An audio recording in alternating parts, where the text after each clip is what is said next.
Accusers testified against former USC gynecologist George Tyndall. Our reporter was there in the courtroom as they shared their stories. Protesters gathered outside the U.S. Supreme Court as justices consider a historic abortion case. Another march took place close to home.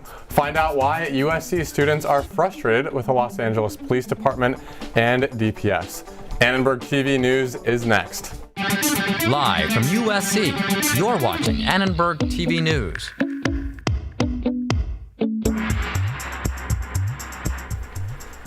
In a downtown LA courtroom, two former students described being sexually violated by former USC gynecologist George Tyndall. Good evening, I'm Luke Scorziell. And I'm Anisha Banerjee. Reporter Ayanna Martinez is here now with the details. Ayanna? At the George Tyndall preliminary hearing, two new witnesses took to the stand today. The two USC alumni testified that they were sexually abused by the former gynecologist while they were students. It is in addition to the two witnesses who testified yesterday. George Tyndall faces 35 counts of sexual assault and battery for crimes that he's accused of committing during his near 30-year tenure as a USC gynecologist. He started working at the university in 1989 and resigned in 2017 amid USC's internal investigation. Tyndall worked at the Eggman Student Health Center for nearly 3 decades. An LA Times investigation revealed complaints of sexual misconduct about the 74-year-old going back to the 1990s. Patients and nursing staff accused him of touching women inappropriately, taking photos, and making sexually suggestive comments. He was arrested in 2019 and is free on bond after pleading not guilty. It was a solemn courtroom as the former students testified for hours in open court in front of Tyndall himself. They both testified to Tyndall's abuse, with one becoming visibly upset during her testimony and needing a short recess. The hearing will continue tomorrow morning. Ayanna, can you talk a bit more about the atmosphere in the courtroom and the accusers who testified? Absolutely. The courtroom was calm yet slightly uneasy as the two women testified on the stand. You could see the judge and people sitting in the courtroom physically grimace at some of the details of the abuse that was revealed. Tyndall himself slightly lowering his head at times during the testimony. Each woman needed a moment to collect herself as she testified, but both said they felt the need to continue on. In fact, one woman said that she felt that she had an obligation to keep speaking. California has identified the first case of coronavirus caused by the Omicron variant in the United States. On Twitter, Governor Gavin Newsom wrote, quote, "There's no reason to panic," end quote, but encouraged residents to stay vigilant. A USC health expert echoed Newsom's sentiment. I don't think there should be reason to panic. The question will be, what is the spreadability of this particular viral strain? Is it more in its spread but less aggressive clinically? Or is it less aggressive in terms of spread and more aggressive clinically? While there are still a lot of questions about the Omicron variant, experts are encouraging people to get their vaccination or booster, continue masking, and avoid overcrowding. Also today, the United States Supreme Court heard oral arguments in a case that could affect abortion access across the country. Dobbs versus Jackson Women's Health Organization challenges a Mississippi law banning abortion after 15 weeks. Conservative justices appeared ready to uphold the law. If we think that the prior precedents are seriously wrong, if that, why then doesn't the history of this court's practice with respect to those cases tell us that the right answer is actually to return to the position of neutrality? The right of a woman to choose, the right to control her own body, has been clearly set for since Casey and never challenged.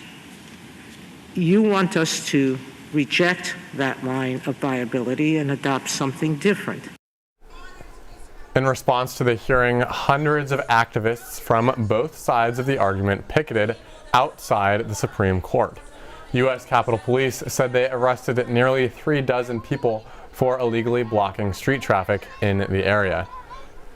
If the court decides to uphold Mississippi's law, experts predict that more than 20 states will pass laws banning all or nearly all abortions. The High Court is not expected to make a decision until late June. USC students marched through campus today to protest how LAPD and DPS handled a wellness check involving a doctoral student and her child. Care not cops! Care not cops! Care not cops! A couple dozen students held signs and walked down Truesdale Parkway, demanding justice for Kayla Love and her family. Last summer, Love said that police showed up to her apartment with guns drawn. The LAPD claims they were conducting a wellness check on her newborn. Love says she was then threatened with eviction and DPS showed up. Students say they want to see a change in how DPS responds to situations like this. I think they need to crack down on their hiring policy. They need to have a stricter hiring policy when it comes to requirements for what a DPS officer should look like and what values they should have. I feel like there needs to be student body representation, especially from Black people within those within that decision making of DPS hiring. Love started a petition on change.org calling for reform on how officers conduct wellness checks. A nonprofit created to promote inclusivity in the live events industry is launching a campaign to bring underrepresented voices to the stage. The group Diversify the Stage is calling on industry leaders to, quote, take the pledge and hire more people from traditionally marginalized communities. AEG and Live Nation are just two of the touring companies that have already committed to the initiative. A USC student who interns with the record label says representation on stage matters. I think a lot of it, is about seeing people that look like you in the room and not being the only person in the room that has to stand up for yourself or for your community. So to have somebody that's kind of a therapist and can kind of understand where you're coming from in your experiences, I think that having tour managers that reflect the artist is so important. Diversify the Stage hopes other organizations in the music industry will sign the pledge and help promote and create a more inclusive environment. USC professors and students are collaborating on short films to fight misinformation about COVID-19 vaccines. The second dose can alter your DNA or make women infertile. Okay, that's a myth. And if Thea was in here, I'd leave you here and drive off for speaking nonsense. Where did you see this? The project brought together 14 different schools within USC, including Annenberg, the film school, and public health to create 2 films already. They focus on alleviating disparities in COVID vaccinations in the Black and Latinx communities. A USC professor of public health attributes the project's success to the authenticity of the community members who worked on the films.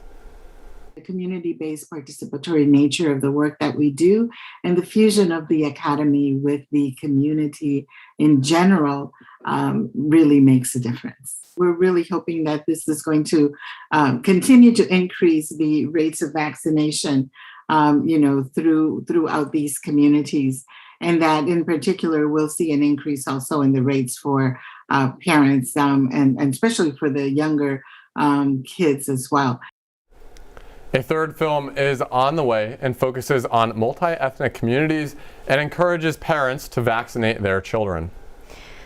The Shabbat Jewish Student Center kicked off an early Hanukkah celebration at Tommy Trojan this afternoon as part of the annual Festival of Lights ceremony.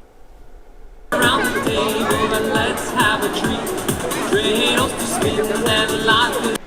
Organizers put candles on tables near Tommy Trojan for students. The event also included Jewish music, food, and gave students a chance to learn about the culture. It's so important for students to be able to be seen, to be able to celebrate their heritage, celebrate their traditions in a proud way and in a joyful way, bringing people together. We try to create a home away from home for our students here and offer an ability for people to come together and celebrate. There will be 2 more events on Thursday and Friday at the USC Hillel Foundation on Hoover Street.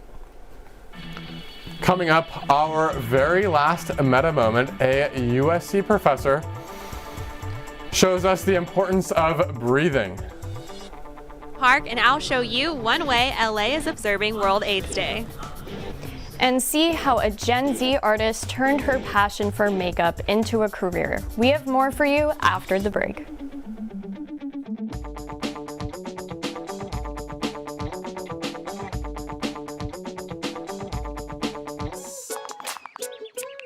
Worried your friend's struggling but don't know how to reach out? You could say, how are you, or get a fake tattoo. You could ask with an app if it works for you. You could write them a text or knit them a sweater. If you can't be together, you could write them a letter. Whatever gets you talking. Whatever gets you talking. You could chat on the game, kick off your flip-flops. You could ask on your couch while you binge watch. However you do it, you gotta ask a friend. And if they don't share, you can ask again. Whatever gets you talking. Whatever gets you talking.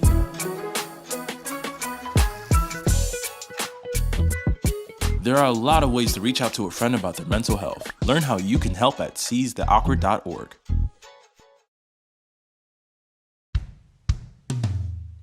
Hey world, I have a quick message. It's about safe driving. All right, let's go. Anytime you're driving, have the seatbelt buckled tight. Both hands on the wheel and your phone out of sight. When not in your hand trying to text somebody back. Because if you do, your car might get smacked. The moral of the story, just put your phone down. The people on the road will stay safe and sound. Put your phone down, put your phone down. People on the road will stay safe and sound. Yeah. It's World AIDS Day, and there are several events taking place in Los Angeles to raise awareness about the virus. At Lincoln Park, a monument has been built to remember those who we've lost to AIDS. Reporter Marilyn Parra is there live with more. Marilyn. The ceremony is set to take place in 20 minutes. Mayor Eric Garcetti and other city and council leaders are expected to be here tonight. Right behind me, you can see the artwork of the Las Memorias wall. The wall was created in 2004, and over the years, 360 names have been added on the wall. The artwork is dedicated to depict what it's like to have AIDS in the Latino community. Tonight, more than 1,000 names will be added, along with new artwork. There will be a candlelight vigil, and there will be a musical performance by the Gay Men's Chorus of LA. Here with me right now is Andres.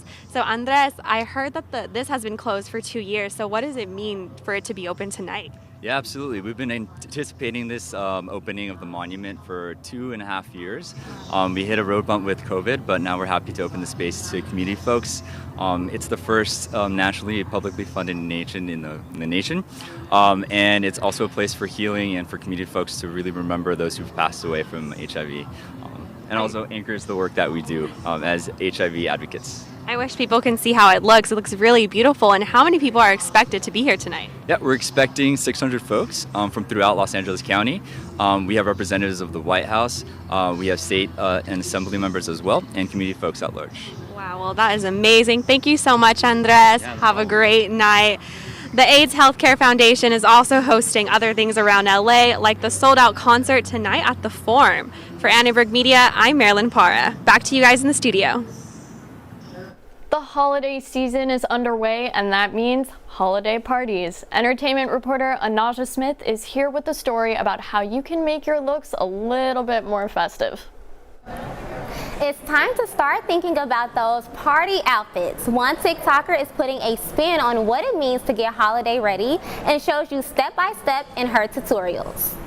Izzy Nee shows her 130,000 followers how she uses her makeup skills to transform into different characters for each holiday. For Christmas, the Grinch, Frosty the Snowman, and candy canes are all inspirations.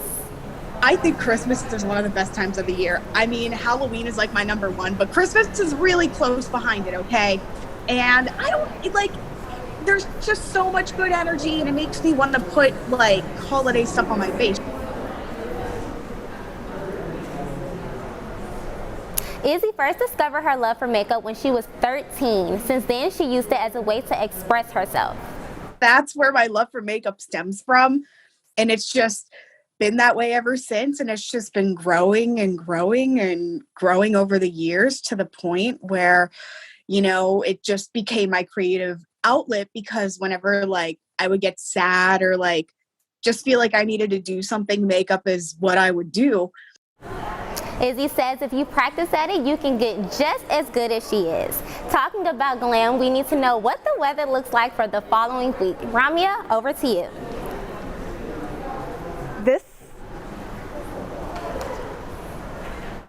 This semester is almost over and we are at the home stretch for the winter break. Looking at today, the temperature peaked at 56 degrees with 90% humidity.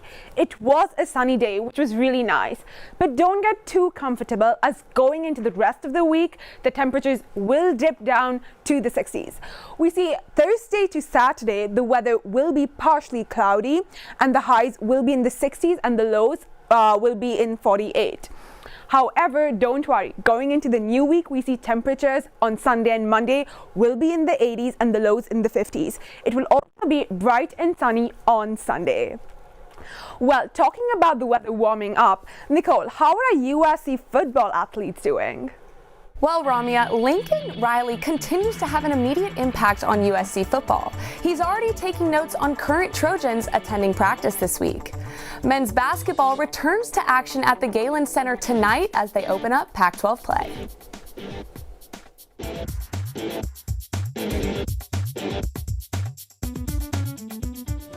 Leaving hot coals improperly extinguished can cause a wildfire. Hey guys, it's Smokey! It looks as if Smokey is going to use the drown, stir, drown and feel technique. After the first drown, a good start.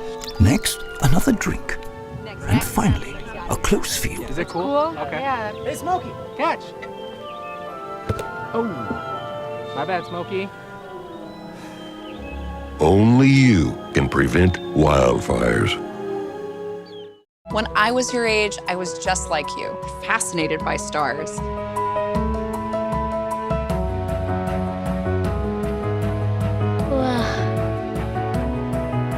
But now I get to search for life in the universe.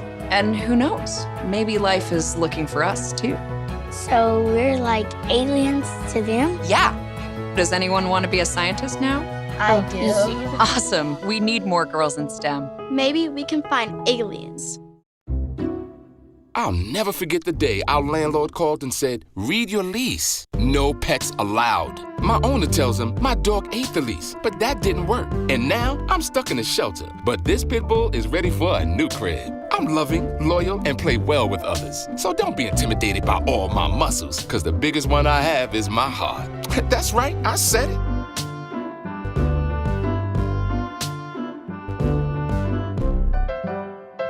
Welcome back to ATVN Sports. I'm Nicole Shearin. And I'm Carlo Jimenez. 3 days into the Lincoln Riley era, and 2 of his star recruits from Oklahoma were here on campus today.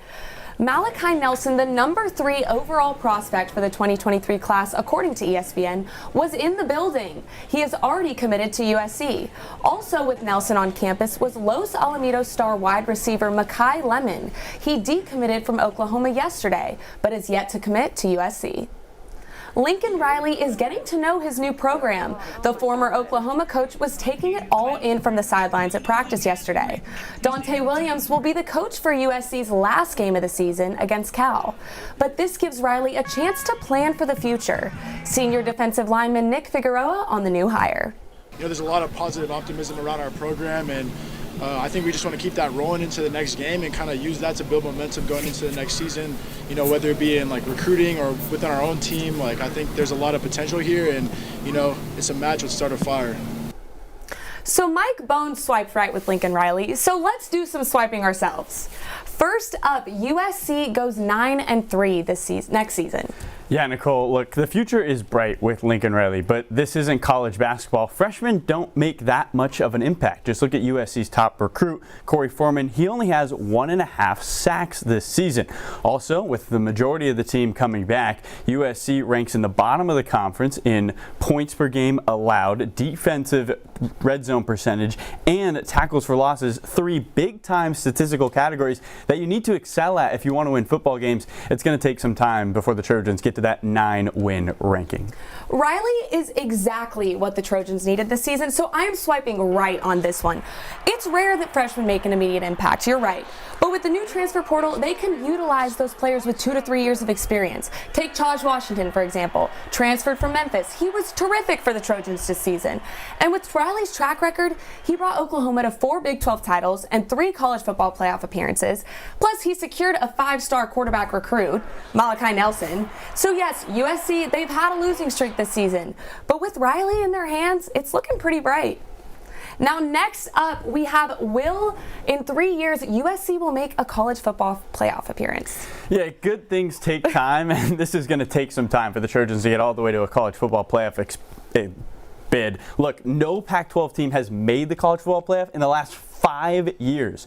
What else? USC is having their second losing season in the last 4 years, something that hasn't happened since the 1960s. This is going to take a lot of time for Lincoln Riley to build this program back up. I think he'll get there, but 3 years is a little quick. Yeah, unless they expand to an 8 or 12 format with college playoff format, it's just not happening for the Trojans because you have 4 spots. If they want to have one of those 4 spots, they have to be the Pac-12 champion. That means they have to beat Oregon and Utah, who led the Pac-12 this season. Then you have Clemson and Alabama. They've appeared 6 out of the 7 times in the college football playoffs. And let's not forget Georgia, the #1 team in the nation right now. They're led by some pretty young talent. Brock Bowers from Napa Valley, he's doing terrific this season. Plus, they're led by Kirby Smart, who is also another recruiting king. So yes, Riley did it with Oklahoma. He brought them 3 times to the college football playoffs, but it's a pretty steep hill that I just don't see the Trojans climbing. All right, so our final one, Dart is the starting quarterback next season. Yeah, Nicole, I'm going to have to go yes on this one as well. Jackson Dart is a dynamic, mobile quarterback that perfectly describes the other 2 great quarterbacks Riley has coached in Kyler Murray and Baker Mayfield. He is a perfect fit for this quarterback guru, and I think he's going to thrive under Riley. See, here. It's our last show. I have to say it. Dart to start and swipe me right. Lincoln is the quarterback whisperer. Like you said, the 2 stars, Baker Mayfield and Kyler Murray, they're both Heisman Trophy winners. We can't forget Jalen Hurts. He was a Heisman finalist, led by Riley himself. So Dart has this experience. He played this year. He has that under his belt. But it's really going to take that stage is set for Dart, and Riley's going to take him under his wing and really let him perform next season. So he has the confidence, he has the skill, he has the experience to carry this team under Riley, and I think that eye black is going to work wonders next season.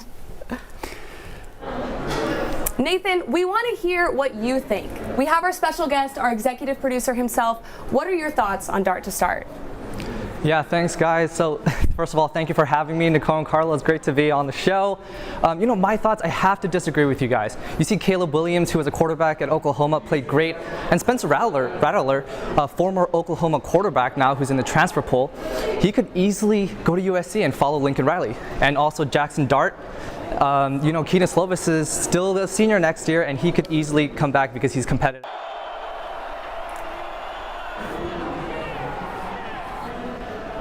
Yeah, Nathan, I have to agree. Dart has a ton of confidence and an ability, but I think this is a guy who we're going to see flourish. Again, he's only started 2 games this year for USC, so the Trojans should be excited with Dart under center. Thanks so much for tuning in to ATVN Sports all semester, and be sure to continue to follow us on Twitter. We will see you next time. Coming up, an LA native uses song to cope with grief and remember loved ones lost due to the pandemic. Stay tuned.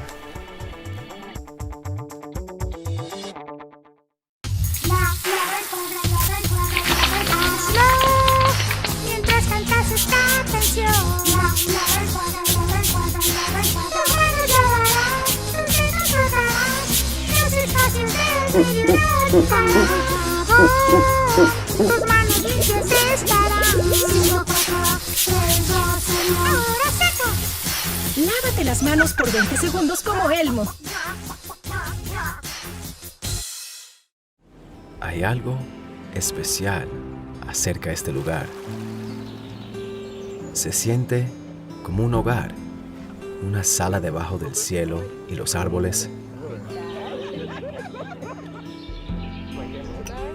rodeado de aire fresco y la naturaleza. Todo aquí para que lo disfrutemos y para que lo cuidemos. Tenemos la responsabilidad de cuidar de esta tierra que llamamos casa, de preservarla para las generaciones que vienen. Cada acción pequeña contribuye para un cambio mayor y cada uno de nosotros podemos hacer la diferencia. Hay algo especial acerca de este bosque. Es un lugar donde se hacen recuerdos y juntos podemos preservarla y protegerla.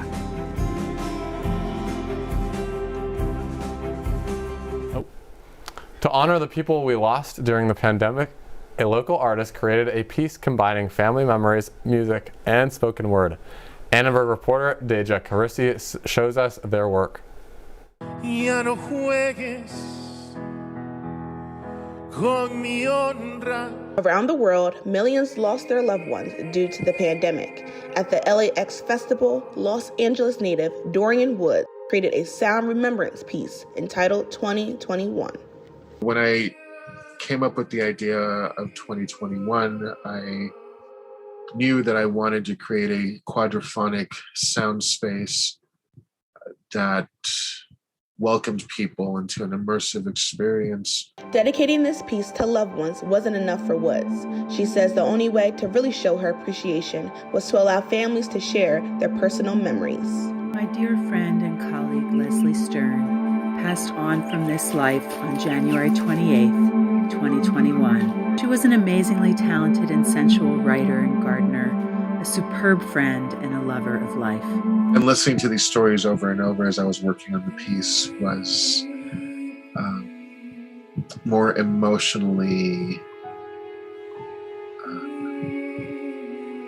impactful than I had anticipated initially.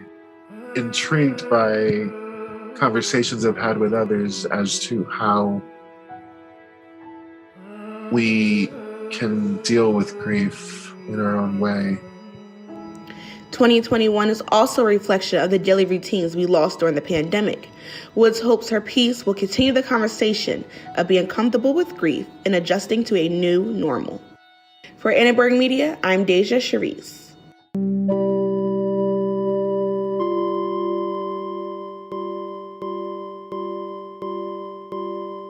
A breathing practice. Thank you so much for being here today. Thanks so much for having me. So I hear you're here to teach us a little bit about breathing. I'm so happy to come here and breathe with you. Thanks for having me. Breathing is about the bestest thing you can do in the world. You can do it anytime, anywhere you are. And modern science shows us that it has immediate effect on your nervous system, that it will help reduce stress, anxiety, depression. It will amplify your mood. It will make you feel great. Should we do it? Do you want to do it? Yeah, let's breathe. Let's breathe. We're going to do something called coherent breath or resonant breath.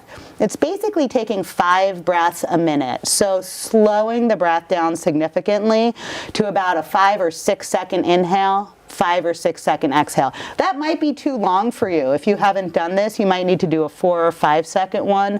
Best to be with your rhythm and build up to something longer. Sure. Let's try it. You want to close your eyes? So sometimes that's nice. So close your eyes, exhale completely, and then inhale for a count of 6, 5, 4, 3, 2, 1, and exhale for 6, 5, 4, 3, 2, 1. And then blink the eyes open and take a regular breath. Yeah. Wow, even after that, feel pretty relaxed. Yeah, I have to say I do take deep breaths whenever I am in stressful situations, but I just didn't know that it was a built-in practice that actually happens. That was really cool. Yeah. Well, thank you so much yeah. for being here. This is our last Meta Moment segment of these semesters, and we're so lucky to have you with us today. Thanks for doing this great work. Keep breathing. Yeah.